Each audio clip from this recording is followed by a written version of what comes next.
Olá, meus amigos. Danilo Brito aqui. Há 30 anos era lançado o primeiro CD de Jacó do Bandolim no mundo, pelo que se tem notícia, né? Nos anos 1990, tínhamos a transição do vinil, né, dos long plays, para o CD. O que é interessante é que este CD não foi lançado no Brasil, primeiramente, o CD de Jacó do Bandolim, mas sim nos Estados Unidos, por David Grisman, aquele grande bandolinista, e sua Acoustic Disc. Uma seleção maravilhosa. O primeiro álbum, gravações antológicas de Jacó do Bandolim, e logo em seguida veio um segundo álbum.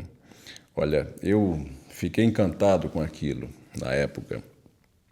Eu tinha já todas as gravações em vinil, né? Colocava lá a agulha no disco, tal, escutava tudo aquilo. Mas a praticidade do CD, em determinadas ocasiões, né, poderia vir a calhar. E já com um tratamento sonoro mais refinado, meticuloso por David Grisman, né? O David se apaixonou pela música de Jacó do Bandolim e não poderia ser diferente, né? Porque Jacó do Bandolim foi um dos maiores gênios da música, né? E um instrumentista absolutamente admirável. Tão admirado pelos bandolinistas como por outros instrumentistas de instrumentos que não têm absolutamente nada a ver com bandolim, né? Eu me lembro de Antônio Menezes, que nos deixou não tem muito tempo, e que era um dos maiores violoncelistas do mundo. Ele me disse uma vez: olha, Jacó do Bandolim é o músico que eu gostaria de ter sido. Uau, isso é incrível, né? Ou seja, um violoncelista consagrado no mundo, tocando Johann Sebastian Bach, tocando música clássica, tocando música barroca, né? Num mundo que é tão diferente do mundo da música popular brasileira, né? E o bandolim e tal, e o seu repertório. Mas ele me disse isso. Isso é muito interessante, porque isso mostra que Jacó do Bandolim foi um músico de um nível muito superior, assim. Eu, sem dúvida, arrisco dizer que Jacó do Bandolim foi um dos grandes gênios da música do mundo e talvez o maior gênio da música do Brasil. Isso é difícil e é uma grande responsabilidade dizer uma coisa dessas, porque um país que teve Villa-Lobos, Garoto, Tom Jobim, Ernesto Nazaré, enfim, tantos outros músicos maravilhosos, né? E geniais também, Luiz Gonzaga, Valdir Azevedo, enfim. Mas acontece que Jacó do Bandolim, ele era um gênio completo em diversos aspectos, né? E pode-se notar nas gravações dele, nas obras dele, né? Ele era muito criterioso, ele não só era um estilista do instrumento, ele inventou um estilo de tocar bandolim completamente diferente do que se tinha ouvido no mundo, né? Ele, que veio um pouco depois de Luperce Miranda, que era considerado pelo Villa-Lobos um gênio, foi considerado por Villa-Lobos em 1940 um gênio, ou seja, não era pouca coisa, né? Luperce Miranda era o Paganini do bandolim, um Paganini brasileiro com seu virtuosismo, com sua técnica impressionante, na sua capacidade de composição, sua expressão tocando bandolim. E Jacó, que no início teve inspiração de Luperce Miranda, ele chegou com um estilo completamente diferente de Luperce, de tudo que você tinha ouvido, né? O mérito de Jacó do Bandolim. E não só isso, não só no instrumento, mas como composição também. Talvez você tenha tido a oportunidade de ver aqui em outros vídeos no canal, eu dizendo que as composições de Jacó do Bandolim não se parecem com as composições de outros instrumentistas, né? Ernesto Nazaré, por mais brilhante que fosse, ele tinha uma identidade, assim, ele tinha uma cara dele assim, né? Então você escuta uma música, puxa, isso tem cara de Nazaré, mesmo que não seja, mas você tem uma leve associação disso. Pixinguinha, o caso igual, né? Você escuta um choro, isso tem cara de Pixinguinha, né? E é sempre muito lindo, é claro. Mas Jacó não se parece com Nazaré, Jacó não se parece com Pixinguinha e nem consigo mesmo. As próprias composições dele, as obras de Jacó, são completamente diferentes umas das outras, né? Noites Cariocas não tem nada a ver com o Voo da Mosca, que também não tem nada a ver com Quebrando Galho, que não tem nada a ver com Vascaíno, que não tem nada a ver com Bola Preta, etc, etc, etc. E as músicas de Jacó são muito cantáveis. Então, isso é mais um mérito de Jacó, porque você tem a impressão de que ele era um melodista, né, por natureza. Desses que saem assobiando as melodias na rua, assim, sabe? Então, não são músicas virtuosísticas, assim, puramente, assim, músicas que você vê que foram compostas para aquele instrumento, porque aquele instrumento permitia aquilo, sabe? Aquele grau de dificuldade, de extensão de escala. E é impressionante o nível de expressão que tem, porque todo mundo gosta das músicas de Jacó do Bandolim. Jacó do Bandolim passou a ser tocado no mundo inteiro, não é?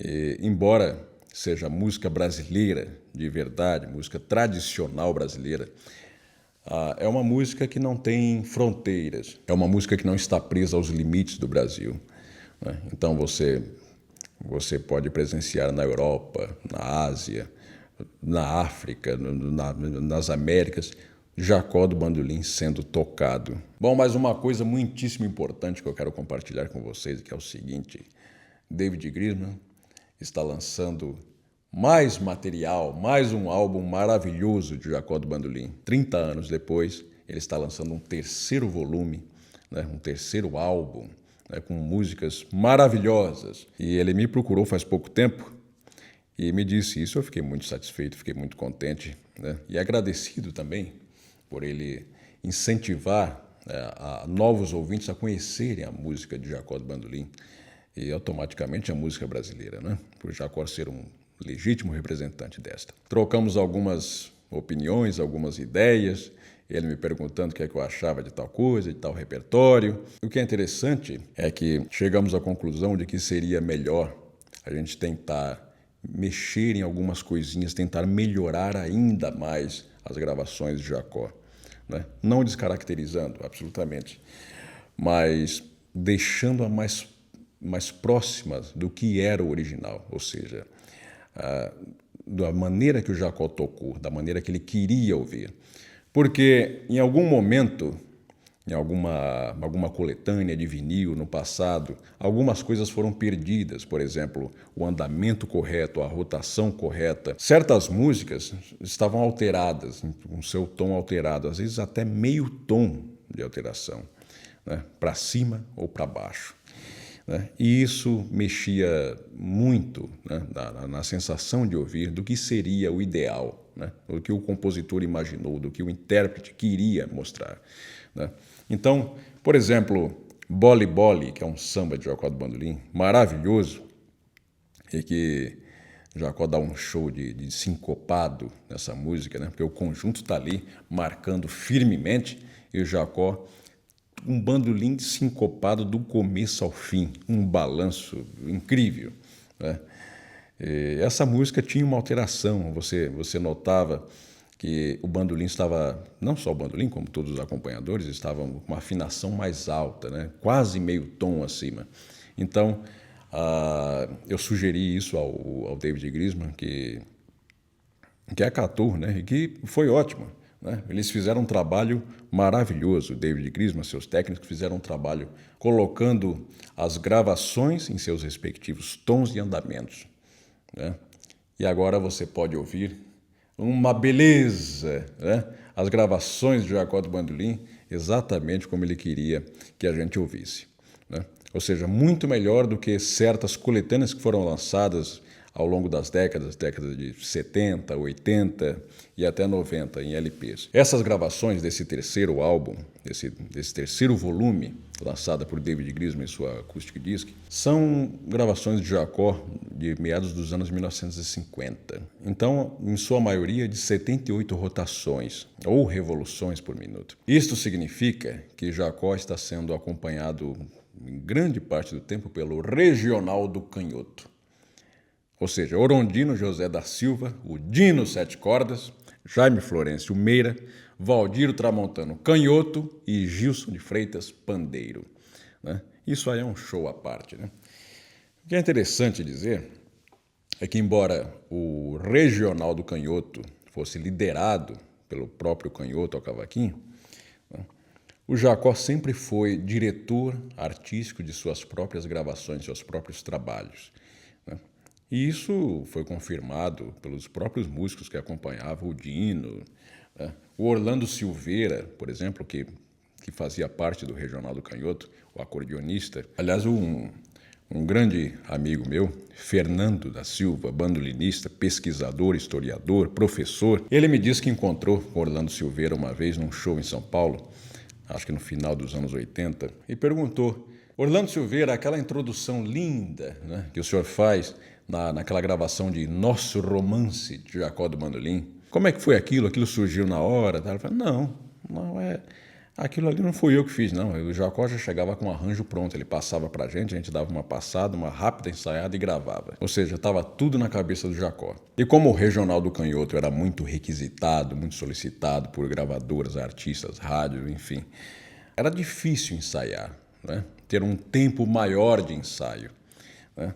Eles, pela capacidade, era incrível que eles conseguiam fazer, o nível muito próximo da perfeição que eles conseguiam com pouquíssimo ensaio. Às vezes davam uma passada e já gravava. E aquilo saía como a gente gostaria mesmo de ouvir. Agora, Jacó queria ir um pouco além daquilo, né? Então ele tinha arranjos mais sofisticados na cabeça que só poderiam ser empregados se tivesse tempo de ensaio, se tivesse mais convivência. E Jacó acabou criando um próprio grupo nos anos 1960, chamado Época de Ouro. E esse grupo tinha Benedito César Faria, de violão de 6 cordas, Carlinhos Leite, violão de 6 cordas também, Jonas Silva, cavaquinho, e Gilberto Dávila, pandeiro. Agora, Jacó não abria mão de ter Dino 7 cordas ao seu lado, né? E o Jacó chegou a dizer que, para ser orgulho, bastava ser contemporâneo do Dino, né? Jacó adorava o Dino 7 cordas e não podia ser diferente, né? Aliás, tem vídeo sobre o Dino aqui neste canal, que eu vou deixar um link aqui na descrição, tá bem? E com a participação especial de Carlinhos Moura, que é uma grande autoridade nesse instrumento, isto é, o violão de 7 cordas. Tem 2 músicas, Bola Preta e Ameno Rezedá, né, que fazem parte já de disco dos anos 1960, né, já com essa formação do Época de Ouro, né? Mas, olha, essas gravações dos anos 50 tem confidências de Ernesto Nazaré, que isso faz parte de um disco que o Jacó gravou em homenagem a Nazaré. Jacó revive músicas de Ernesto Nazaré.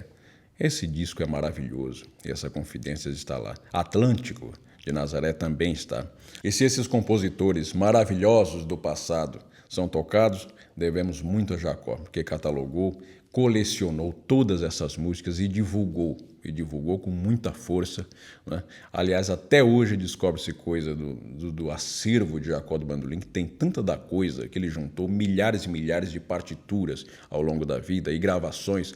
Tudo que ele fazia, tudo que era feito no rádio, que ele achava, que ele julgava ter algum valor, ele gravava em fitas de rolo. Então, dezenas e dezenas e dezenas de fitas de rolo, com a produção musical que ele achava valorosa. Bom, nossos agradecimentos ao David Grisman e todos os colaboradores, né, por lançar esse álbum maravilhoso, esse terceiro álbum de músicas, gravações de Jacó do Bandolim, né? Eu tive a grande responsabilidade, fui incumbido a escrever umas notas sobre Jacó do Bandolim, né, para o lançamento deste álbum, e você poderá encontrar este álbum com as notas, com o texto que eu fiz sobre Jacó do Bandolim, o choro, um pouco da história da nossa música, enfim, seus acompanhadores, seus instrumentistas, compositores, etc, etc, etc. Muitíssimo obrigado, viu, por essa audiência. Eu peço que você se inscreva aqui neste canal dos amantes da música feita de coração e fique atento às novidades, hein? Que em breve eu virei com novidades aqui, olha, você não perde por esperar, tá bem? E não vai esperar muito não, é pouco. Olha, escute o álbum de Jacó do Bandolim que eu vou deixar aqui na descrição, tá bem? O link. Um grande e forte abraço.